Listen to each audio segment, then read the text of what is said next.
এখন আমরা আল্লাহকে পাবো কিভাবে, এটা বড় প্রশ্ন না? যে আল্লাহর কাছ থেকে, যে জান্নাত থেকে আমরা পৃথিবীতে চলে আসলাম, সেই জান্নাতে যেতে হলে তো আমাকে আল্লাহকে পেতে হবে।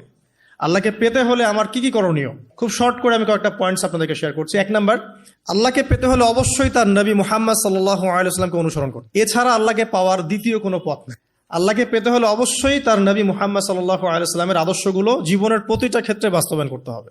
চলাফেরা, ওঠা বসা, খাওয়া দাওয়া, ইস্তেঞ্জা করা, মুআমালাত, ব্যবসা বাণিজ্য, অর্থনীতি, সমাজ, রাষ্ট্র, সব ক্ষেত্রে আপনাকে মুহাম্মদ সাল্লাল্লাহু আলাইহি ওয়াসাল্লামের তরিকা, আদর্শটাকে ফলো করতে হবে। তাহলে আপনি আল্লাহকে পাবেন ইনশাআল্লাহ। যে ব্যক্তি আল্লাহকে পেয়েছে সে দুনিয়াও পেয়েছে, আখিরাতও পেয়েছে। যে আল্লাহকে পায় নাই, দুনিয়াও বরবাদ, আখিরাতও বরবাদ। 1 নাম্বার তাহলে কি কাজ? আল্লাহ পাকের সর্বশেষ নবী মুহাম্মদ সাল্লাল্লাহু আলাইহি ওয়াসাল্লামকে অনুসরণ করা, তার আদর্শ মেনে চলা। 1 নাম্বার। 2 নাম্বার হচ্ছে 5 ওয়াক্ত নামাজ। আল্লাহকে পেতে হলে নামাজ লাগবে। নামাজ নাই, আল্লাহ নাই। ওয়াস্তাঈনু বিস-সাবরি ওয়াস-সালাহ, তোমরা সবর এবং সালাতের মধ্য দিয়ে আল্লাহর সাহায্য প্রার্থনা করো। আমরা এই জন্য নামাজে বলি ইয়াকা না'বুদু ওয়া ইয়াকা নাস্তাঈন, আমরা শুধু আপনারই ইবাদত করি এবং আপনার কাছেই সাহায্য প্রার্থনা করি। তো আল্লাহকে পেতে হলে নামাজের কোনো বিকল্প নাই। আল্লাহকে পাওয়ার তৃতীয় একটা মাধ্যম বলে দিই আমি, সওম বা রোজা রাখা। অল্প সময় গুটিয়ে নিচ্ছি, সওম বা রোজা রাখা। রোজা কেন আল্লাহকে পাওয়ার মাধ্যম জানেন? কারণ রোজা রাখা অবস্থায় আমরা কিন্তু গোপনে পানাহার করি না, করি? আমরা রোজা রেখেছি, গোপনে কিন্তু পানি খেতে পারি, কেউ দেখবে না। গোসল করছেন, আপনি পানি খেতে পারেন, কেউ দেখবে? দেখবে না। লুকিয়ে লুকিয়ে আপনি কিন্তু খাবার খেতে পারেন, কেউ দেখবে না, বাসায় কেউ নাই দেখার, কিন্তু আপনি খান না।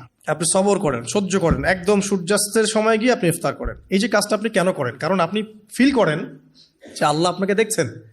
কেউ আপনাকে দেখুক না দেখুক, আল্লাহ আপনাকে দেখছেন। এটাই হচ্ছে ইহসান, এটাই হচ্ছে আল্লাহ পাকের মারিফতকে উপলব্ধি করা। আল্লাহ রাসূল সাল্লাল্লাহু আলাইহি ওয়াসাল্লাম বলেছেন, ইহসান হচ্ছে আন তা'বুদাল্লাহা কাআন্নাকা তারাহ, তুমি এমন ভাবে আল্লাহর ইবাদত করবে যেন তুমি আল্লাহকে দেখছো। ওয়া ইল্লাম তাকুন তারাহু ফাইন্নাহু ইয়ারাক, তুমি আল্লাহকে দেখতে না পারলেও বিশ্বাস করবে আল্লাহ তোমাকে দেখছেন। তো এটা রোজা রাখলে উপলব্ধি হয় না যে আল্লাহ আমাকে দেখছেন?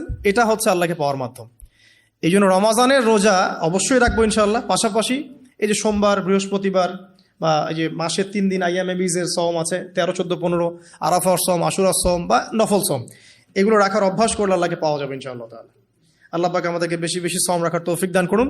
এবং আমাকে, আপনাদের সবাইকে বিগত জীবনে আমরা যারা বিভিন্ন সময় সওম রাখি নাই বা রাখতে পারি নাই, বা বিভিন্ন সালাত পড়ি নাই, পড়তে পারি নাই, এগুলোকে হিসেব করে আদায় করার তৌফিক আল্লাহ পাক দান করুন, আমিন। 4 নাম্বার একটা মাধ্যম বলে দিই আল্লাহকে পাওয়ার, সেটা হলো তিলাওয়াতে কোরআন।